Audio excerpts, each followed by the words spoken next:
நான் தான் சாத்தான். நாங்கள் தான் யோபுவின் ஊழியர்கள். நாங்கள் தான் யோபுவின் நண்பர்கள். நான் தான் கடவுள். நான் தான் யோபுவின் மனைவி. ஊசு என்ற நாட்டில் யோபு என்ற ஒருவர் இருந்தார். அவர் நேர்மையாளர், மாசற்றவர், கடவுளுக்கு அஞ்சி தீயதை விலக்கி வந்தார். அவருக்கு 7 மகன்களும் 3 மகள்களும் இருந்தனர். உடமையாக 7000 மாடுகள், 3000 ஒட்டகங்கள், 500 ஏற்காளைகள், 500 பெண் கழுதைகள் இருந்தன. அதிக பணியாளர்களும் இருந்தனர். ஒரு நாள் ஆண்டவர் முன்னிலையில் சாத்தான் வந்து நின்றான். சாத்தானே, எங்கே சென்று போய் வருகிறாய்? பூமியை சுத்தி பார்த்து விட்டு வருகிறேன். என் ஊழியன் யோபை பார்த்தாயா? அவனைப் போல இம்மண்ணுலகில் மாசற்றவனும் நேர்மையாளனும் கடவுளுக்கு அஞ்சி தீமையை விலக்கி நடப்பவனும் ஒருவனும் இல்லை. ஒன்றுமில்லாமல் அவன் உனக்கு அஞ்சி நடக்கிறான். அவன் வீட்டாரையும் அவன் குயவை அனைத்தையும் நீ சூழ்ந்து ஆசீர்வதித்து காக்கவில்லையா?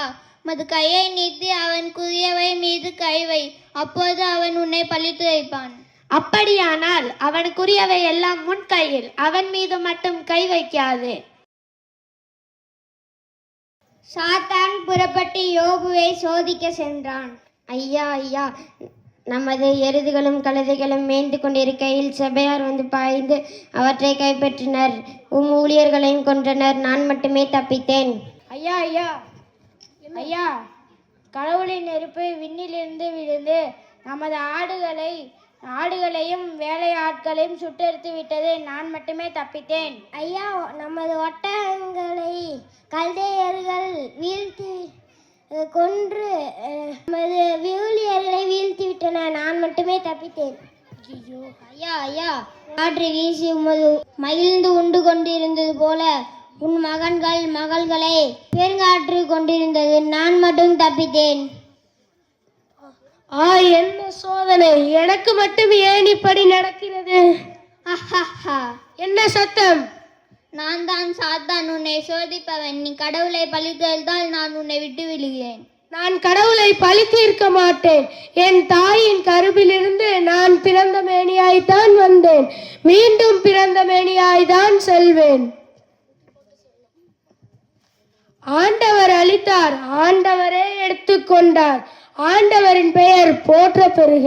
காரணமின்றி அவனை நீ அழிக்க தூண்டிவிட்ட போதிலும் அவன் மாசின்மையில் நிலைத்துள்ளான்.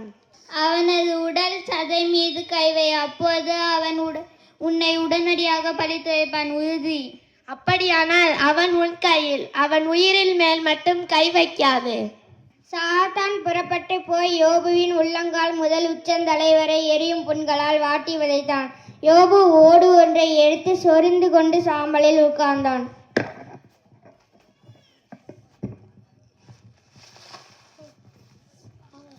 இன்னுமா மாசின் மேல் நிலைத்திருக்கிறார்? பேசாமல் கடவுளை பழித்து மடிவது தானே. நீ ஏன் இப்படி கூறுகிறாய்? கடவுளிடமிருந்து நன்மையை பெற்ற நாம் ஏன் தீமையை பெறக்கூடாது? ஓரமா போ. யோபுவின் நண்பர்கள் அவரை பார்க்க வருகின்றனர். என்ன யோபு, அடையாளம் காண முடியாத அளவிற்கு பரிதாபமாய் உள்ளாய். கடவுளை பழித்துரைத்து விடு.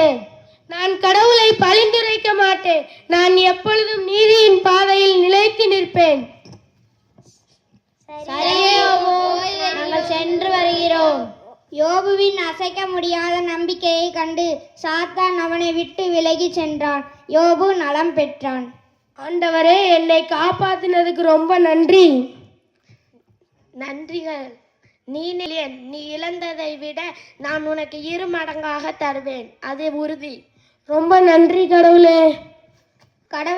கடவுள் யோபுவின் மீது இரக்கமும் அன்பும் கொண்டு அவர் இழந்ததை மீண்டும் அளித்தார். அவர் முன்பை விட தற்போது அதிக மகிழ்வில் நிலைக்கும்படி செய்தார். நன்றி.